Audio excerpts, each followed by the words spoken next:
You really think you belong here? My dad laughed, swirling his wine. My sister leaned in and whispered, just loud enough for the table to hear, "She smells like pig manure." I said nothing. I simply folded my napkin, placed it on my lap, and smiled. They had no idea. 5 years ago, I left the city in disgrace, the weird farm girl who dropped out of college to raise pigs. My name was erased from family holidays, scrubbed from Christmas cards. But tonight, they'd waited over a month for this reservation. They had no clue that the rustic fine dining experience they were bragging about on Instagram was mine. Then the restaurant manager approached, his voice calm but clear. "Welcome back, Miss Hannah. Your usual table is ready." Dad choked on his wine. That was the exact moment everything changed. And I'd waited 5 years for it. I wasn't always the girl who made my father choke on his wine. Once, I was just Hannah Clark, the middle daughter, the odd one out, the one who smelled like the wrong kind of ambition. Growing up in suburban Connecticut meant pressed uniforms, tennis camp, and dinner conversations about SAT scores and Ivy League pipelines.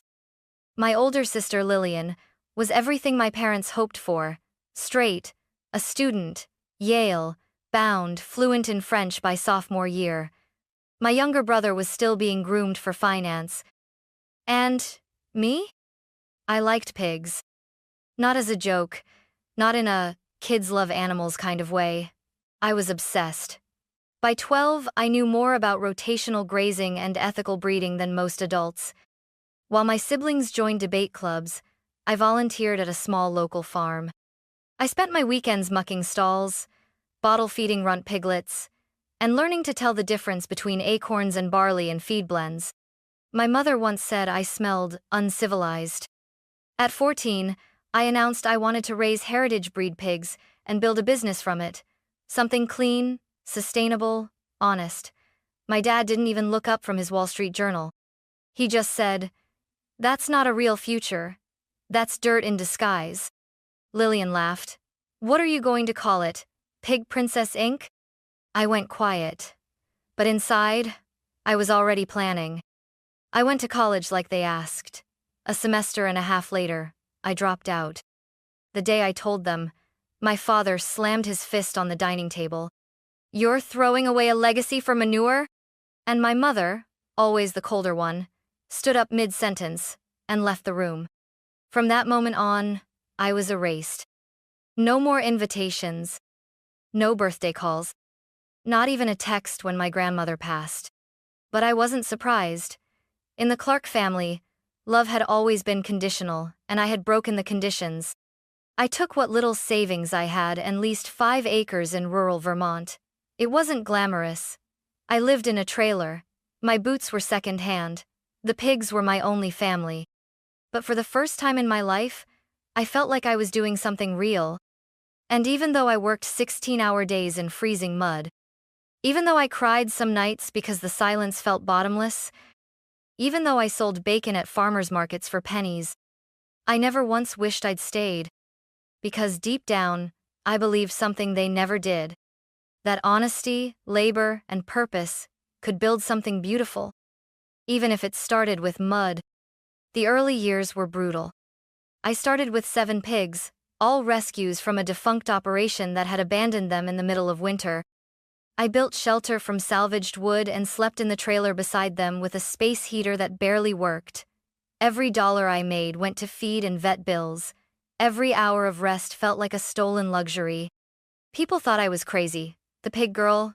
They called me at the general store, half joking, half pitying.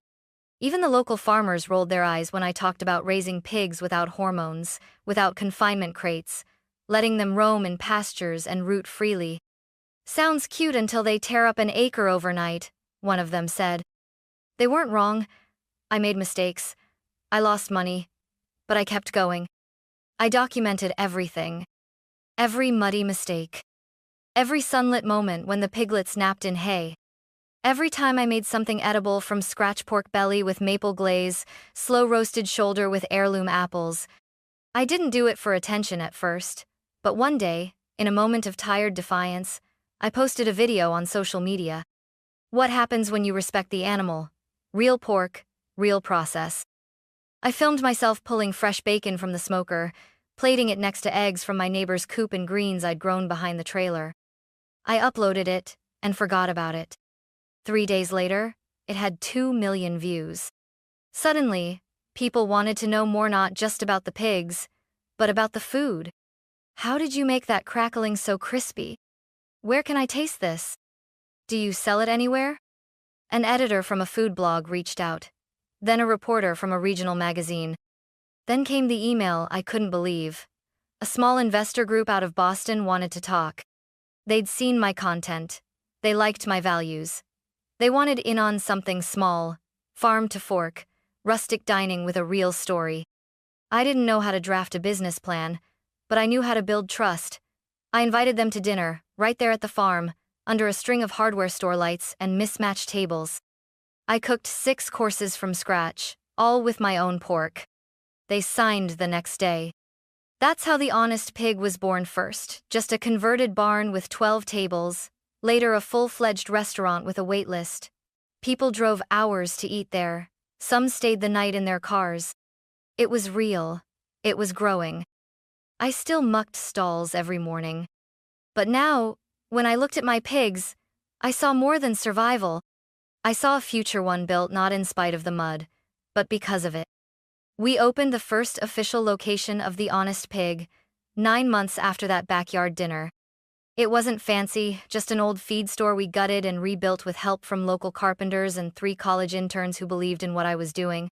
The walls were reclaimed barnwood, the tables handmade from pine, the chairs mismatched on purpose.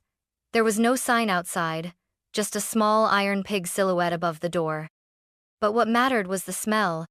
Every evening, as the hickory smoke rolled from the open kitchen and the scent of slow-braised pork shoulder drifted out onto the gravel parking lot, people came. They brought lawn chairs when we ran out of seating.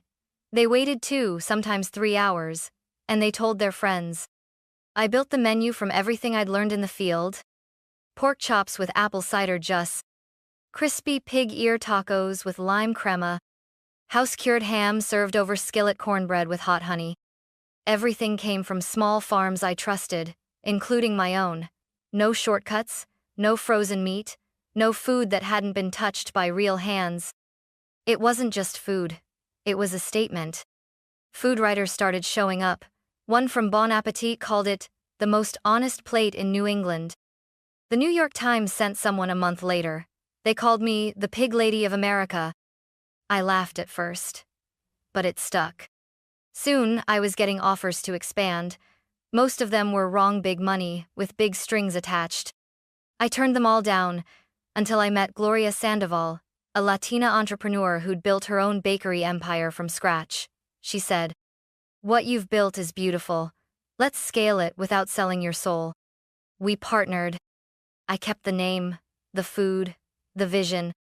She brought the systems, the network, the discipline. Together, we opened the flagship location in the heart of Boston, inside a restored train station with vaulted ceilings and exposed brick. The kind of place my parents might visit and say, "This is real dining." It had a 6-month wait list within 2 weeks. We made Forbes 30, under 30. I was invited to speak at food summits and sustainability panels. And I still refused to put my face on the website.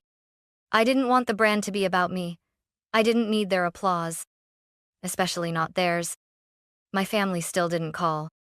They probably assumed I was running some roadside meat shack. They had no idea their friends were posting selfies inside my restaurant. And when I got the email from my sister, dinner reservation confirmed, can't wait to celebrate my engagement with the family at The Honest Pig. I stared at the screen for a long time. They had no clue.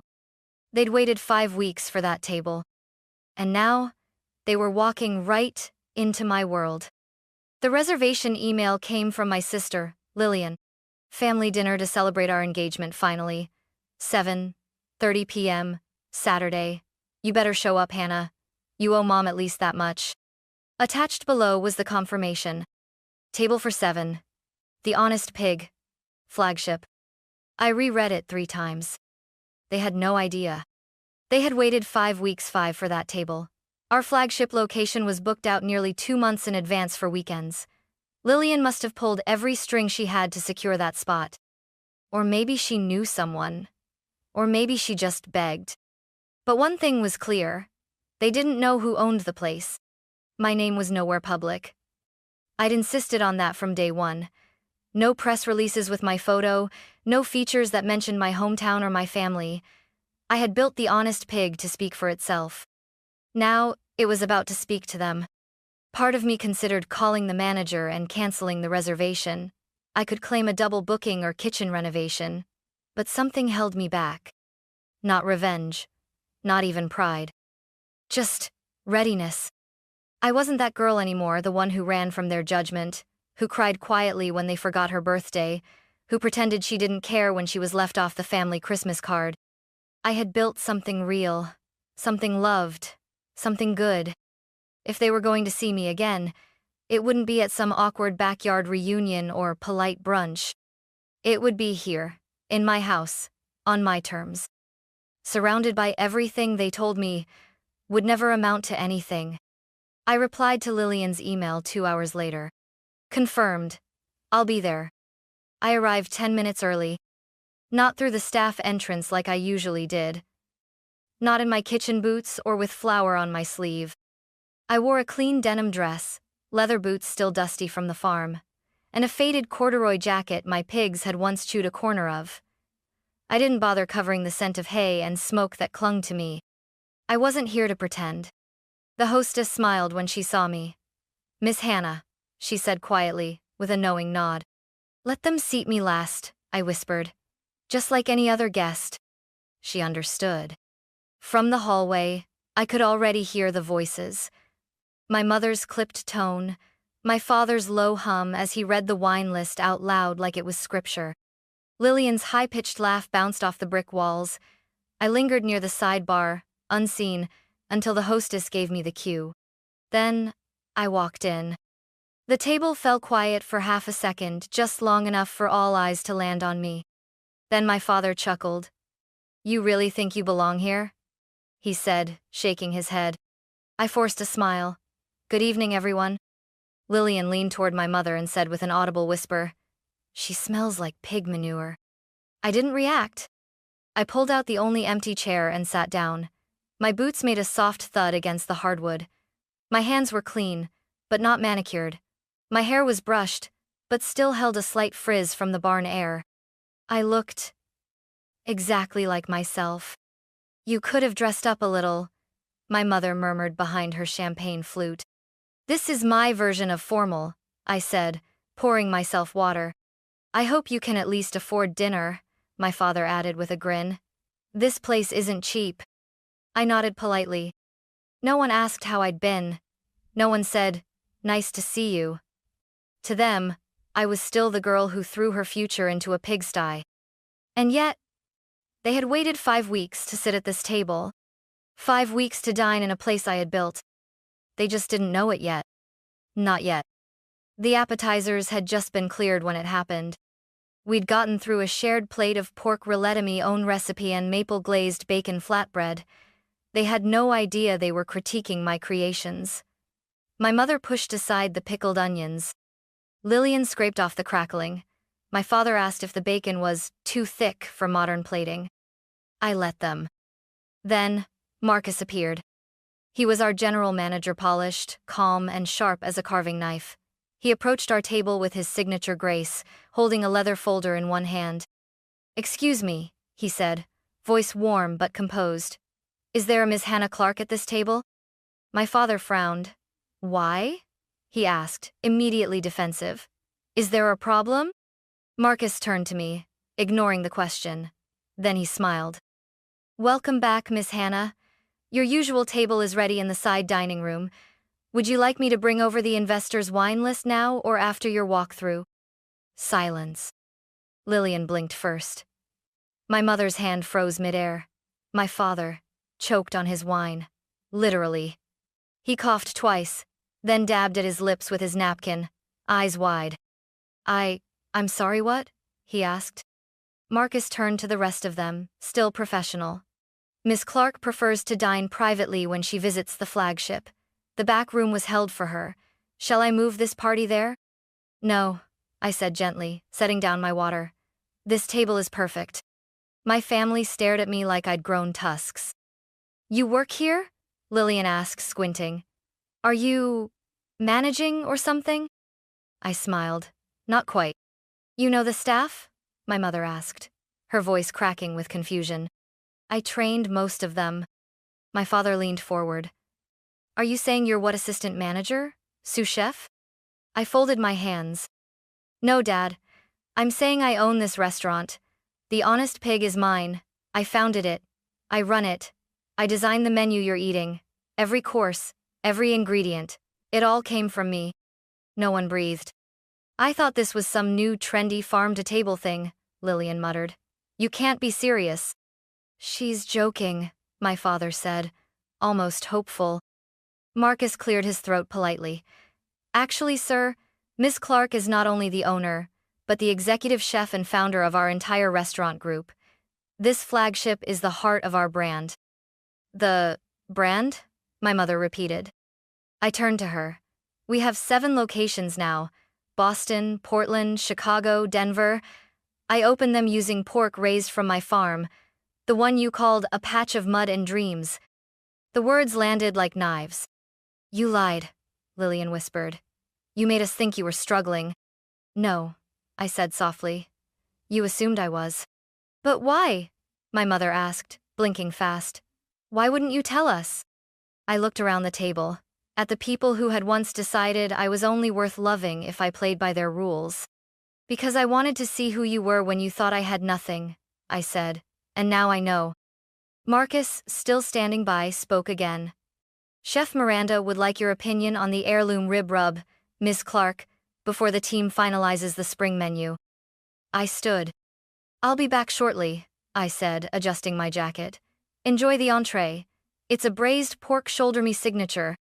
Then I walked away, leaving the table in stunned silence. I returned to the table 15 minutes later. They hadn't moved. No one had touched the entree, steel steaming, still perfectly plated. The air around them hung heavy with something I hadn't felt from them in years. Uncertainty. Lillian looked up first. So, it's all true? I nodded. My father sat rigid, as if trying to reframe everything in real time. You built all of this? Yes, I said quietly. From scratch. From the pigs you once laughed at. My mother adjusted her pearl necklace, her go-to gesture when caught off guard. But the funding, the operations, the growth, how could you? I worked 3 jobs the first year, I cut in. Slept in a trailer with blisters on my hands. Cooked on a single burner for farmers in the rain. I saved. I borrowed. I pitched. And I made every dollar count. Lillian leaned back. You could have called. You didn't have to cut us off. I raised an eyebrow. You cut me off the day I said I wanted to raise pigs. You called it shameful. You told people I was going through something. You said I'd come crawling back. We were worried, my mother said, but it sounded more like a defense than an apology. You were embarrassed, I corrected. You thought I'd chosen something unworthy, but you were wrong. I didn't choose pig farming instead of success. I chose it instead of your version of success. No one spoke. Funny, I added, how you all waited 5 weeks to eat at a place you didn't even know I owned. The same place you now say smells like manure. Lillian flushed. That was, look, I didn't mean.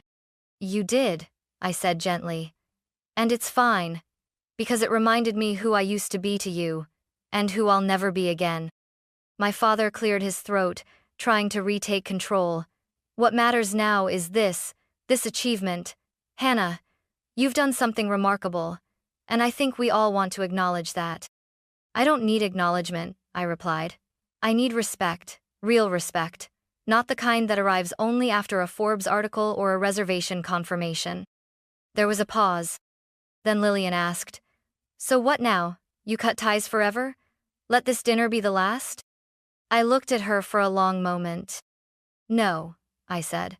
But from now on, everything changes. If we're going to have a relationship, it will be on my terms. That means no jokes about pig manure, no sideways glances at my boots. No more wondering how I can afford things.